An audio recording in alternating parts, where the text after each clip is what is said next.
I am ready! GMA Weather, serbisyong totoo ng GMA News. Isang napakagandang umaga, Susan. Magpapadala ka na ba ng balikbayan box, Mantani? Parang tingin ko babalutin ko na uli, Susan. Yes, at good morning po mga kapuso. Hanging habagat ang muling makakapekto sa atin, particular na po dito sa Luzon. At base sa datos ng The Weather Company, dito sa Metro Manila, umaga pa lamang, Susan, 9 o'clock, magsisimula ng tumaas ang tsansa ng ulan hanggang sa hapon na yan.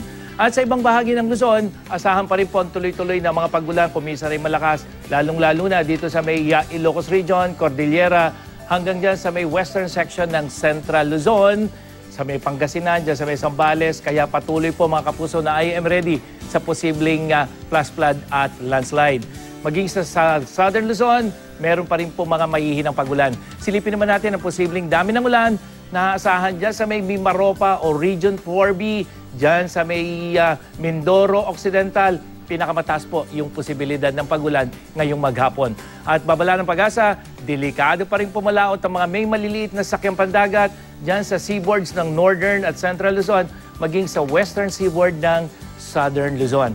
At sa Visayas, asahan pa rin ang mga mahihinang pagulan, lalong-lalo din sa may Eastern at Western section. Ang accumulated rainfall forecast para po sa Western Visayas o dyan sa Region 6, meron sa San Jose at dyan sa Calibo, pero sa ibang lugar, mas mabababa yung dami ng ulan. At sa Mindanao, meron pa rin mga thunderstorm dyan sa may Zamboanga Peninsula, Sulu Archipelago, hanggang dito po sa may Northern Mindanao na kumisan ay hanggang katamtaman ng dami ng ulan at yan ay dulot ng thunderstorm.